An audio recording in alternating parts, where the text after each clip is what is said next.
Após o sinal, diga seu nome e a cidade de onde está falando.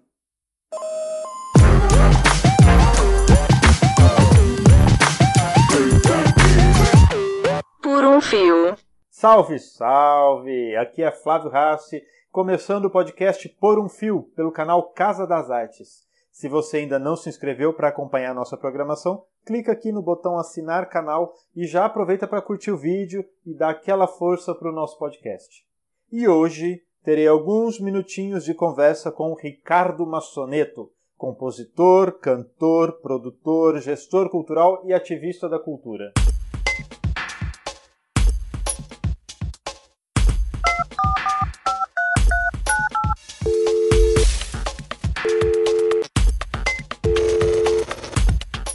Alô? Ricardo, maçoneto das melodias, das músicas deliciosas de ouvir, tudo bem? Meu amigo Flávio Rassi, o grande talento das artes. Que isso. Bom ouvir sua voz. Assim deixa até vermelho.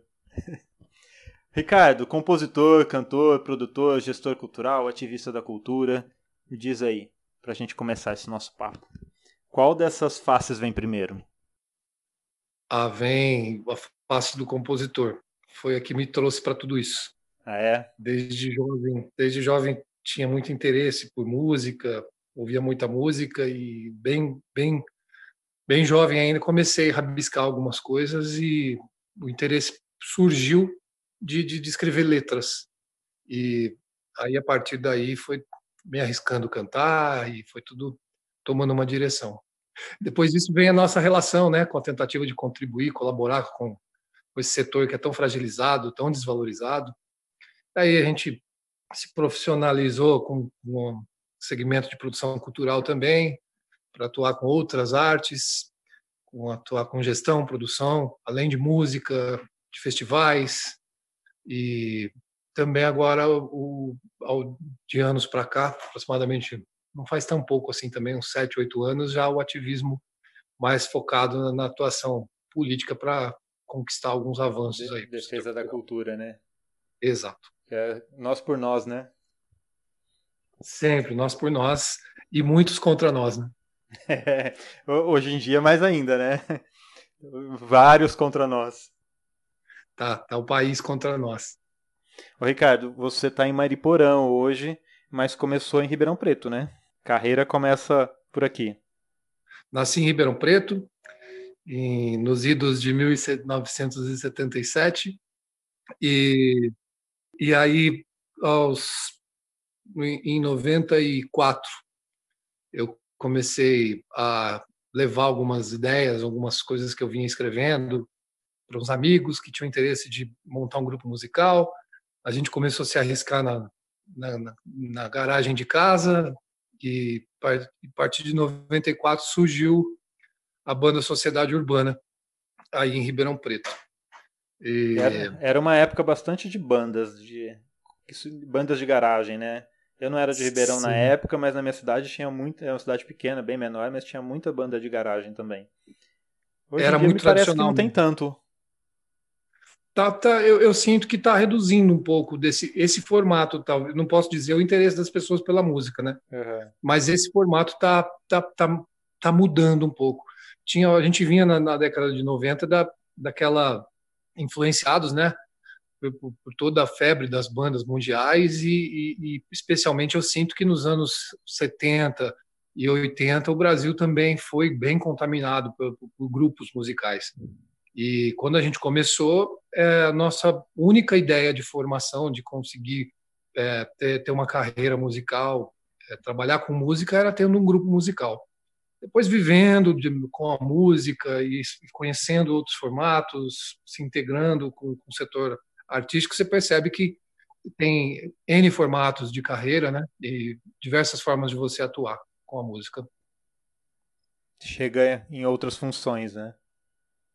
Exato. E a gente que compõe, muitas vezes,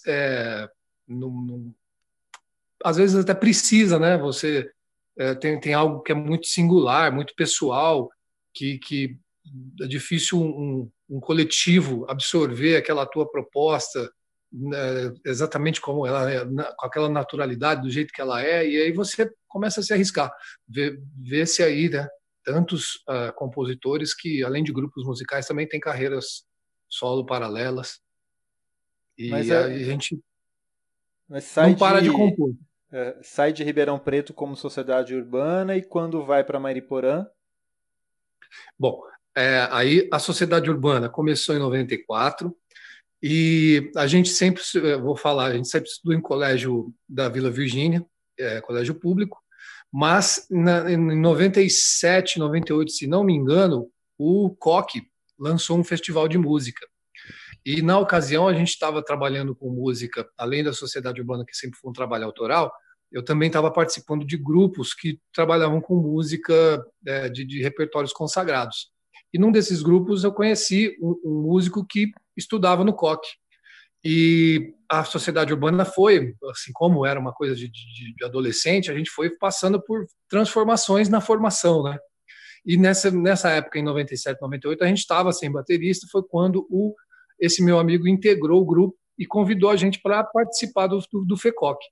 E em 97, 98, a gente participou do FECOC, a gente ficou no segundo lugar, era um festival bem concorrido, me lembro que tinha um nível para a época muito interessante, e a gente ficou em segundo lugar nos 2 anos, e eu ganhei o prêmio de melhor intérprete nos 2 anos. E aí vai trazendo um estímulo pessoal, né? A Sociedade Urbana, a partir de 98, que foi a segunda premiação do FECOC, a gente começou a levar mais a sério a ideia de lançar um disco. Em 2001, nós lançamos o primeiro disco. E em 2002, nós começamos a gravar o segundo disco, que foi lançado no final de 2002, o Mais Um Dia.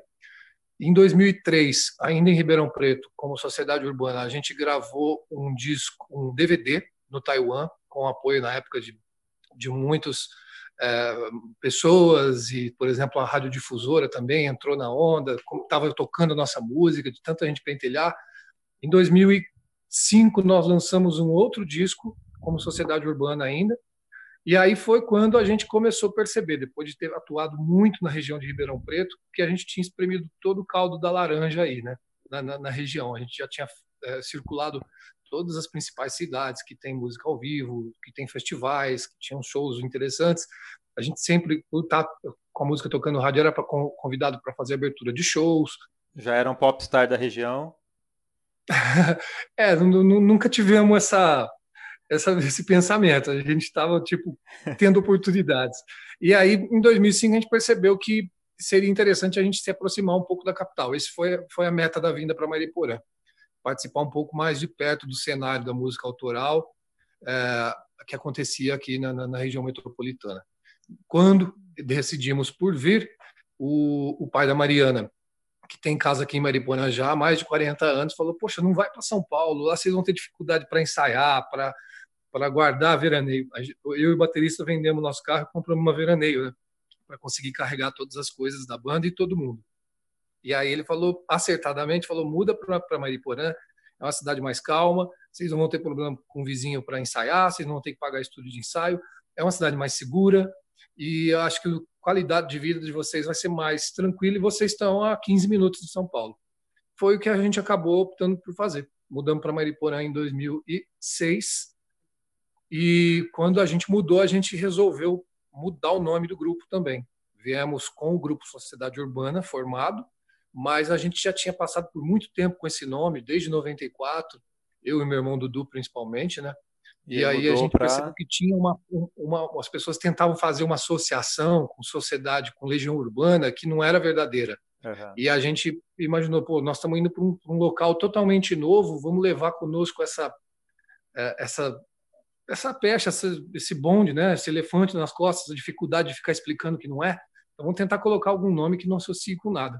Foi de onde surgiu o Dr. Júpiter em 2006, que foi uma adaptação da Sociedade Urbana, então. E aí é a versão da banda chegando a São Paulo e a região da Grande São Paulo. Exato. E como é que foi essa mudança? Já estava aqui na região de Ribeirão Preto, já tinha um trabalho conhecido, reconhecido, aí chega num espaço no mercado que é super disputado, E como que foi esse processo? Inclusive mudando de nome, mudando de, nessa estrutura, né? Como é que foi esse momento? Tem bastante história, mas vou tentar não ser demorado. A gente mudou o nome do grupo e quando nós mudamos para cá, a gente sabia que a gente ia ter que.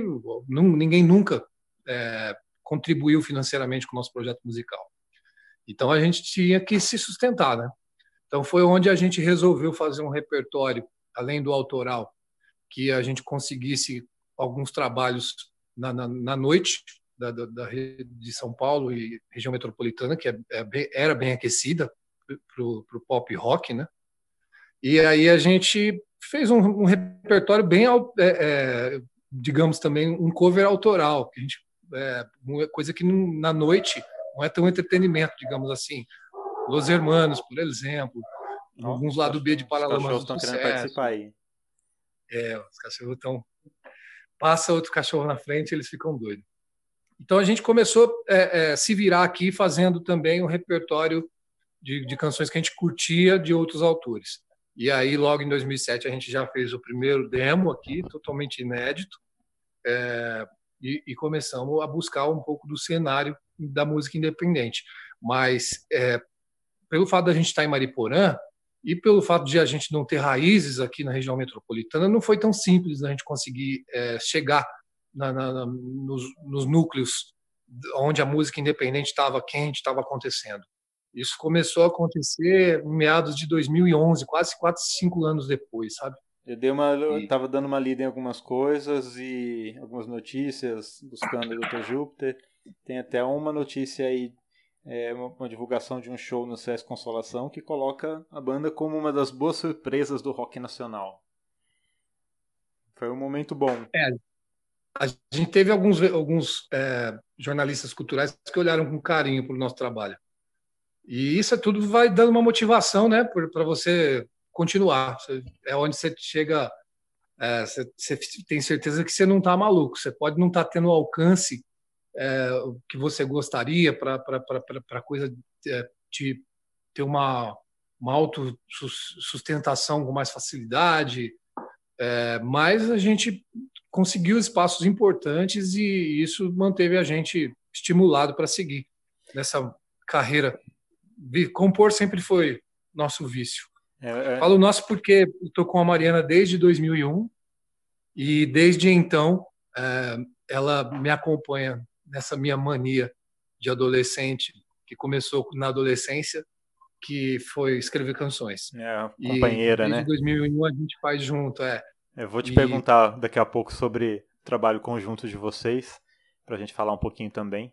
Mas antes de chegar nele, o universo da música independente ele é um processo difícil, né? Ainda mais um trabalho o que eu observo, pauta autoral. A gente tem o vínculo com alguns projetos de música, de trabalho autoral aqui em Ribeirão Preto, e aí eu observo que já tem uma dificuldade. No ambiente da música independente, que é bem me parece bem diferente da visão quase glamurosa que se tem da carreira do músico, né? Quando as pessoas observam, as pessoas que não têm tanto contato com músicos observam, tendo como referências aqueles nomes que estão na TV, promovidos pela mídia e tal, mas quem está movimentando de forma independente sua carreira, construindo, procurando consolidar, o trabalho da música, a demanda de trabalho que a música independente gera é bem grande, não é? Você precisa de muita dedicação para conseguir um mínimo de conquistar um mínimo de espaço necessário para você poder considerar que o seu trabalho está circulando. Se você simplesmente compõe algo, vai para o estúdio, registra aquilo e com o antigo CD, né, debaixo do braço, você fica imaginando que vai aparecer algum santo milagroso e fazer tudo por você, muitos das pessoas que eu conheci no caminho se frustraram. Ficando pelo caminho, inclusive, né? Aguardando, esperando aquilo que não acontece, que aparecer algo. Tem algumas histórias, né? A gente trabalhar com as exceções eu não julgo tão inteligente você querer ser uma exceção à regra. Então, tem histórias, né, de pessoas talentosas, outras não, mas que tiveram essa estrela, que dizem de encontrar a pessoa certa na hora certa, no lugar certo e dar tudo certo. Mas a gente sempre trabalhou com a hipótese da realidade. Como é o apoio? Como você Buscado. sente que é o apoio na sociedade? Inclusive apoio de apoios, patrocínios, de apoio de empresas, poder público, e como que é esse suporte para produção musical independente e que foge um pouquinho àquela estrutura grandiosa de mercado musical. O apoio é mínimo. Não existe, não dá nem para considerar. É quase que uma exceção à regra dizer que existe o apoio também. Por exemplo, vamos separar sociedade, né? Aquelas pessoas que consomem o produto fonográfico. A gente teve experiências de, na noite, quando nós mudamos para São Paulo, a gente chegou a tocar por 3 anos seguidos, 130 vezes em cada ano. E muitas pessoas, tinha casos que a gente fazia na Vila Madalena, fixo de sexta-feira, que não faltava uma sexta-feira, desses 3, 4 anos que a gente ficou lá. E depois que a gente começou que a gente resolveu, vamos parar com o trabalho cover para a gente não misturar as bolas, a gente conseguir dedicar os esforços ao trabalho autoral, a gente começou a conseguir espaço, sim, para apresentar o trabalho autoral, mas essas pessoas não apareceram. Então, não é uma decepção, mas é uma constatação, né, de que as pessoas estavam ligadas ao nosso trabalho por conta do entretenimento. Consome o produto. Exatamente. E não o artista, né? Exatamente. Então a gente não sentiu, e a gente sentiu que existe um público que consome trabalhos autorais, trabalhos inéditos. Só que não era o público que a gente estava conseguindo alcançar fazendo o circuito cover em São Paulo, nas casas de entretenimento, entendeu? Aí a gente percebeu que uma coisa é uma coisa, outra coisa é outra coisa. A gente preferiu reduzir radicalmente a quantidade de apresentações e trabalhar mais na base da criação, estruturação estética do trabalho, tentar construir relacionamentos. E aí sim a gente começou a trabalhar, a tentar agregar força nessa batalha eterna aí dos agentes culturais pela valorização da cultura no cenário político. E a gente começou a dedicar esforços nesse sentido, tiramos um pouco do esforço mal dedicado ao entretenimento para começar a dedicar no lugar certo, que eu acredito. Porque se o cenário não se reconstruir, não se valorizar, os espaços vão continuar sendo inexistentes, a valorização, o apoio inexistente, e não existe. Claro, existe a relação comercial. Tem aquele papo que as pessoas costumam usar, né, de que a arte, a cultura, ela tem que se sustentar. É quase um conceito de mercado. Quase não, é um conceito de mercado, né? De que ela tem que se bancar pela procura do público. O que as pessoas que falam dentro dessa ideia de economia de mercado para a arte, para a cultura, não compreendem é que isso está diretamente relacionado à cultura do entretenimento, e aí sim a gente tem um público no país que consome tudo que é produzido com o foco do entretenimento, mas também tem outros tipos de produção, como aqui no caso do nosso papo, o de música autoral, processos de pesquisa, outras experiências dentro do ambiente da música, que não tem o objetivo exclusivo do entretenimento. Óbvio, tudo que a gente faz é para entreter, mas não tem o objetivo exclusivo do entretenimento, que muitas coisas que circulam por aí e são promovidos pela mídia têm essa função, e outras coisas que são produzidas não têm essa relação com o mercado, ou seja, o mercado não atende. Então a visão que eu tenho da música autoral é que, e dessa fala de que a arte ela tem que ser alimentada por quem consome e tal, a gente não está num país que forma as pessoas para consumirem para além do entretenimento. Então não adianta, que o mercado não vai dar conta dessa produção, mas ela é extremamente necessária. Ela é a base para que outras coisas surjam, para que outras experiências na arte elas aconteçam, se modifiquem, e a gente tenha sempre coisas novas aparecendo por aí, né? As pessoas esquecem que antes das coisas estourarem, teve experiências antes, teve quem veio antes preparando aquele terreno.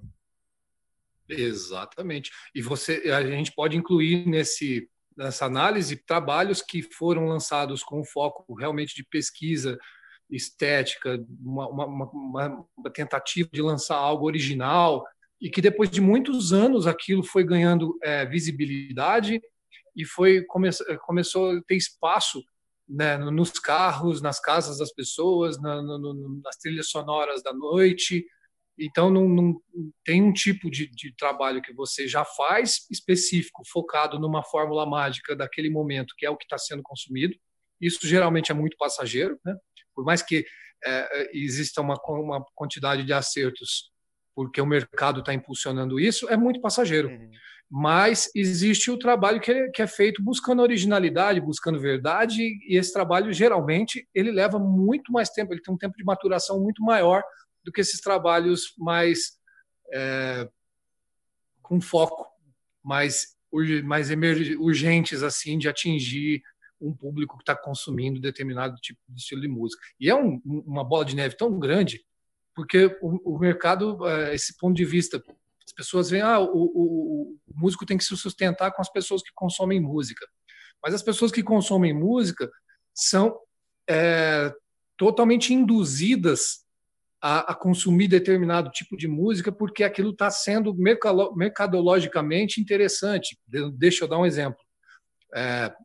A música sertaneja que eu adoro, cresci ouvindo, minha família, por ser do interior de São Paulo, ouvia muito, apesar de eu consumir pessoalmente o rock. Mas a gente tinha uma música sertaneja raiz, estava até falando recentemente com um amigo isso, que na década de 80, para os jovens era brega. Na década de 90, ela começou a conquistar um espaço. Eu lembro quando eu estava em Ribeirão Preto, aí cito o exemplo do Clube da Viola, que tinha 4, 5, chegou 6, talvez 6 duplas, e que faziam grandes eventos. E aí esse mercado foi se modificando, as duplas sertanejas começaram a se apoderar de estilos musicais do país e do mundo, se tornar quase que um pop rock cantado em 2 vozes. Isso se tornou uma receita. Essa receita é estimulada pelo mercado do agronegócio, os pecuaristas, que muitas vezes recebem incentivos fiscais do governo, um recurso que fica flutuando ali, ele precisa injetar num trabalho para receber aquilo lá de volta depois. Só que ele injeta com uma certa chance, porque existe uma margem de retorno muito grande, porque o circuito sertanejo ele tem esses grandes eventos pelo país todo, existe um grande circuito, então um trabalho que desponta, a chance de retorno financeiro é grande. Então, cria-se um círculo vicioso. Outro exemplo desse círculo vicioso. Para que os trabalhos despontem, eles têm uma grande margem de investimento e, com isso, eles loteiam rádios, loteiam programas de televisão, loteiam os veículos potentes de internet de grande alcance com dinheiro. Um trabalho pesado Jabá. de promoção. E aí, os espaços para aquela música que não tem aquela fórmula, que não tem aquele imediatismo de atingir aquele público que foi induzido a consumir aquilo, esse tipo de trabalho que não se constrói com esse foco, ele fica totalmente numa contramão, entendeu? Mas é um trabalho que você vê com o tempo ele sendo valorizado, ganhando espaço de muitos autores, de muitos grupos, de muitos artistas. Esse espaço disputado na rádio é mais ou menos aquela problemática que a gente teve do Ultimato Vingadores tomando conta de todas as salas de cinema e a produção nacional, por exemplo, não conseguia exibir os filmes. Porque os caras têm retorno financeiro daquilo. E né? uma promoção então, pesada em cima. Eles loteiam os espaços porque tem um retorno, né? E isso tem tudo a ver com o papo de uma produção cultural, artística que o mercado consegue absorver e o quanto isso atrapalha aquele outro campo que não tem relação com o mercado, né? Exatamente. Eu não sei se está exatamente, por exemplo, no teatro. Grupos que a gente acompanha do ativismo cultural, pessoas dedicadas à pesquisa, à construção de espetáculos minuciosos, às vezes dizendo que aquilo não tem um alcance de público. Mas a gente percebe que tem total potencial para isso. Mas existe uma construção, uma indução de que o público tem que consumir espetáculos musicais, por exemplo, se tornam naquele momento o objeto de consumo. Então o mercado determina aquilo, os investidores injetam fortemente naquilo, as pessoas acabam sendo induzidas a consumir aquilo, e os outros trabalhos, na maioria das vezes mais valorosos, mais originais, acabam ficando para um público muito reduzido que tem interesse de buscar, porque aquilo não vai chegar nele com a facilidade com que o produto mercadológico chega, né? E tempos modernos, a tecnologia favorece a música independente? Ajuda? Ajuda sim, porque você não fica dependente 100% desses espaços loteados, comprados, né? Com recursos de investidores. A gente tem casos de músicos que despontaram aí através do YouTube, por exemplo, não tem? Exato. Principalmente no início, foi uma ferramenta potente pra caramba, né? Você vê que com o surgimento, às vezes, surge o YouTube, surge uma leva de trabalhos junto com aquela plataforma. Aí virou o Facebook, se torna notório, alguém consegue aproveitar esse surgimento e surge junto com o Facebook. Aí vem o Instagram, por quê? Eu vejo assim, depois que o YouTube se consolida, os investimentos começam a acontecer e ele se torna muito mais difícil, porque os espaços se tornam loteados. Uhum. Aí surge o Facebook, as pessoas que estão trabalhando, construindo trabalhos, se utilizam daquele espaço, mas logo ele foi loteado também. Aí surge o Instagram, alguém consegue aproveitar aquela oportunidade, aquela janela ali de surgimento da plataforma, mas logo aquilo se torna algo loteado também, porque o investimento, o capital acaba comprando as facilidades, os espaços que poderiam ser de forma mais justa, né, distribuídos. Então, a gente vê muito valor nessas plataformas, mas tem esse fenômeno. Quando elas surgem, elas têm maior potencial de alavancar trabalhos. Depois, é óbvio que o espaço continua existindo, mas ele se torna reduzido, porque os investimentos, os altos investimentos de quem busca, né? Retorno. Como que é a tua relação com essas plataformas? Você usa no teu trabalho ou está mais distante? A gente usa, Flávio. E engraçado que começamos tarde, porque, por exemplo, a nossa vinda de Ribeirão Preto para cá, nossa geração. A nossa vinda de Ribeirão Preto para cá, a gente falou recentemente, não faria sentido algum hoje. Porque quando nós viemos para cá, em 2006, o YouTube estava surgindo. E o que tinha era o Orkut ainda. Olha, então, não fala essas coisas que entrega muito. Mas eu vou ter que falar. Já começamos a falar desde 94, que surgiu o grupo. Então a gente não tinha essa alternativa de, à distância, realizar um trabalho que não tivesse fronteiras. Então foi a vinda para cá, foi tentar de diminuir um pouco as barreiras pelo fato da capital pulsar mais para o estado e para o país todo, mas logo isso não fez sentido. A gente mudou para cá, essas plataformas de internet começaram a cumprir um papel importantíssimo para a difusão de trabalhos musicais. Só que como a gente veio da geração de tocar, tá em contato com o público, tá preparando espetáculo, a gente continuou nessa até pelo menos ali 2012, 13, foi quando a gente começou a ceder um pouco e perceber que a gente tinha que não tinha como escapar, né? Dedicar tempo e investir tempo nessas ações aí das redes. E, bom, o último trabalho, Os Maçonetos, uma parceria com a Mariana, tua companheira, e que você já falou aqui no papo, e vamos falar um pouquinho disso. Eu já assisti o show, eu adoro vocês, adoro a música que vocês produzem, apresentam. Vamos falar disso um pouquinho. Como que surgiu essa ideia de vocês construírem algo juntos dentro da música? A gente, como eu disse, desde 2001 que a gente se conheceu e consolidou nossa relação. A gente se conheceu, inclusive, porque em 2001 o pai da Mariana, que é um produtor de cinema na ocasião, tinha feito muitos trabalhos de cinema na década de 80, aí 90, aí eles estavam morando em Ribeirão Preto, a gente convidou ele para produzir um videoclipe da então Sociedade Urbana, de uma música do primeiro disco. E ele levou a Mariana para ver, né, como ela tinha ali a linguagem mais ele dizia jovem, ele queria que ela conhecesse o trabalho, até para bater um papo com ele sobre as possíveis linhas do videoclipe. A gente se conheceu. E aí tudo deu certo, a gente ficou junto, e desde então toda vez que eu pego o violão, eu puxava ela para o lado, junto, e a gente vinha construindo sempre em conjunto. Daí mudamos para cá, na Mariporã, em 2006, a coisa foi se intensificando cada vez mais. Quando a gente partiu para as lutas culturais, para o ativismo cultural, eu acho que isso ainda trouxe mais uma receita aí que uniu mais ainda a gente nesse sonho. E a gente, desde meados de 2010, apesar de já trabalharmos a construção de canções juntos desde 2001, em meados de 2010 isso começou a acender. Eu acho que mais na minha cabeça do que na dela.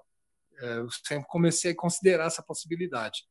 E o grupo Dr. Júpiter, em 2015, começou a ter um conflito de agendas, porque o meu irmão e o Matheus, que estão conosco desde o início, ali de meados de 94, eles começaram a trabalhar também como os músicos de outros grupos, de artistas solo.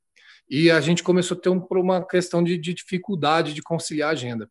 E numa tentativa, óbvio, né, de não encerrar meu vício, eu construí com alguns amigos daqui me apoiando, acompanhando na guitarra, no contrabaixo, aqui na região mesmo, o maçoneto. Mas isso foi muito rápido, durou 3, 4 meses, e aí eu intensifiquei o trabalho de convencimento em cima da Mariana, para que a gente construísse algo junto, e aí eu fui trazendo ela.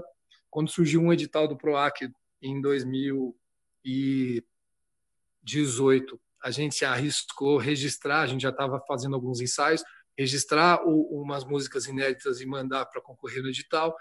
E no edital super concorrido, 320, eu acho que foi um dos anos que teve mais inscrições, a gente conseguiu ser um dos 12 selecionados para gravar o disco. Isso foi assim o impulso máximo para isso se tornar verdade. Tá aí uma demonstração da importância do investimento, do apoio e suporte para o trabalho independente, né? Por parte do poder público também. Exatamente. Algo que já era sólido, já era consolidado, né, no imaginário, no romantismo da história, que a gente sentar, compor, tocar, cantar, se tornou possível e viável a partir de um investimento inicial ali desse programa do Estado. Foi quando a gente produziu o primeiro disco, e desde então a gente tem certeza que essa nossa carreira vai durar para sempre. Só deu uma calminha agora nesse período de isolamento, né? Que não tem como a gente não falar disso, a dificuldade que é para os artistas.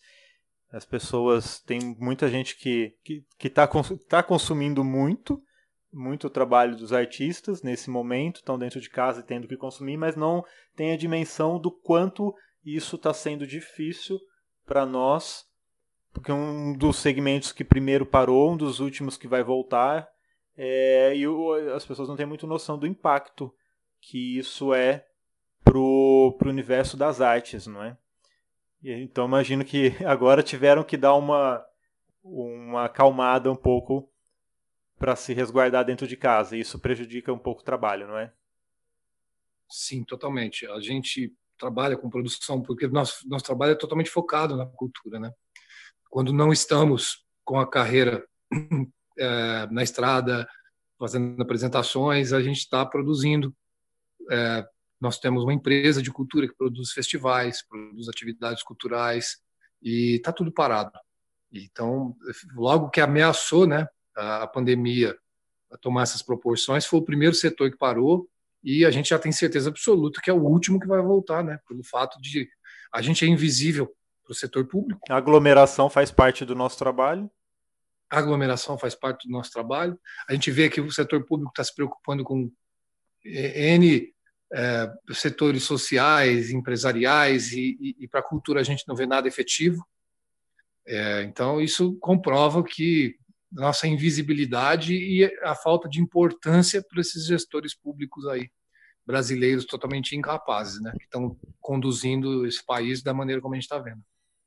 Ô Ricardo, vou dar uma virada aqui no nosso papo, que agora a gente vai para as rapidinhas. É uma brincadeira que eu faço para encerrar o papo, e aí eu vou te lançar algumas perguntinhas rápidas para você responder na lata. Pode ser? Vixe, nunca fiz isso, vou tentar. Então vamos lá, vamos para a primeira. Conta pra gente, o dia mais gostoso é o dia de chuva ou dia de sol? Dia de chuva. Dia de chuva, por quê? Não sei, eu tenho uma... Eu gosto, assim, quando fica há mais de um dia, às vezes, de chuva, que a Nublado, gente aquele fica um céu pouco... cinza. Não em período de pandemia, né? É claro, porque agora está sendo todo dia de resguardo. A gente fica mais juntinho, eu tenho mais vontade de tocar violão. Dia de sol, às vezes, não tem muito esse astral. Eu Você compartilho, eu fica, gosto para, também do dia de senta chuva. pra tocar, transpira. Vamos para outra então. Na lata, chocolate de verdade é Toddy ou Nescau? Todd. Poxa, aí eu não concordo. Aí eu vou discordar. Por muito tempo eu gostei mais do Nescau, mas aí eu não tomo mais leite e assim, nem malemar faço brigadeiro, né? Sabe Mas que nos últimos anos eu vim gostando muito mais do Todd. eu e minha filha, a gente tem esse embate aqui, porque ela gosta muito do Toddy e eu muito do Nescau. Ei, Clarinha. E ela gosta do Todd, então ó, manda um beijo pra ela, tá certa. Ricardo, prefere comemorar, quando chegar o final desse momento, sair para comemorar o fim do corona em uma balada eletrônica ou num show de sertanejo universitário? Parou para pensar, hein? Dois, né? Parou para pensar demais. Eu vou para uma balada eletrônica. É? Se for as duas únicas alternativas, Tá, nessa a gente vai junto. Bom, e para chegar nesse momento, qual você acha que é o melhor remédio? Cloroquina ou tubaína? Tubaína, com certeza. Poxa, as coisas que a gente tem que ouvir, não é? Não, que absurdo, né, meu? Que desgovernança. Que Que isso? momento terrível que a gente tá. Bom, para fechar, para finalizar, eu tenho certeza que essa é uma resposta dificílima que as pessoas não conseguem chegar a uma conclusão, mas quero saber a sua opinião. Quem nasceu primeiro, o ovo ou a galinha? O ovo. O ovo? Me explica. Meu, não sei também a lógica. Não me faça tentar explicar isso. Tá bom, vamos deixar passar essa, hein? A gente vai ver de qual ponto de vista, tipo Adão e Eva ou evolucionista? Ai, não, é perigoso começar do Adão e Eva e chegar na Terra plana, melhor não. Não é melhor não. Não, deixa quieto. Ô, Ricardo, quem quiser conhecer melhor teu trabalho, quem quiser conhecer melhor o trabalho dos maçonetos, como é que procura nas redes? Maçonetos com 2 S e 2 T's. MASSON de navio e TTO. Instagram. E o S, né? E o S para encerrar. Maçonetos. Instagram. A gente está no Instagram, no Facebook, no YouTube, nas plataformas de streaming todas também. Nós estamos produzindo agora Spotify, Apple Music, Deezer. Legal. Ricardo. E as nossas produções culturais no site da nossa empresa, que é o número 8, cultural.com.br. E artistas parceiros aí que tiverem interesse de entender a nossa forma de atuação para quando as coisas retomarem, a gente poder trabalhar em conjunto, fica o convite para a gente fazer algum contato. Maravilha. E também temos aí, nesses últimos anos, aproveitando essas plataformas de streaming, a gente colocou alguns trabalhos antigos no Spotify da vida, da Sociedade Urbana, e também temos do Dr. Júpiter, os 2 discos do Dr. Júpiter, vídeos no YouTube. Então é só lembrar dos trabalhos Sociedade Urbana, Dr. Júpiter e principalmente Maçonetos, que agora é o que é onde a gente está atuando, construindo, e estamos para lançar singles aí, coisas inéditas. Dá para ouvir bastante do teu trabalho. Dá para ouvir bastante. Ricardo, obrigado por participar aqui desse podcast. Nas nossas primeiras experiências nesse universo, estou trazendo para ter papos com pessoas conhecidas, com amigos, e que eu considero muito, tenho muito carinho pelo trabalho, e que eu acho legal promover e mostrar para as pessoas o que essas pessoas estão fazendo. Então, muito obrigado. Esse papo foi muito gostoso. Eu adoro você, adoro a Mariana, São amigos muito queridos que eu admiro muito e fico muito feliz de ter você aqui nesse papo comigo hoje. Poxa, eu que agradeço, Flávio. Você está sempre aqui no nosso coração, quando a gente está batendo papo sobre as pessoas que a gente admira. Você está, talvez seja até o número 1 da lista. Olha. Eu não vou falar o talvez para você não ficar metido. E, cara, a gente te admira demais também, toda a sua luta, sua capacidade artística. E muito obrigado por esse espaço. Parabéns pela iniciativa. Produzir aí conteúdo e você tem que dedicar tempo, esforços. Você tem, como você disse, aí investindo em tecnologia para conseguir fazer esses podcasts. A gente fica muito feliz de ver você atuando e agradece pelo espaço. Obrigado, foi um prazer. Obrigadão. Prazer todo meu. Forte abraço, irmão. Abraço, até já. Até. Este papo com Ricardo Massoneto chegou ao fim.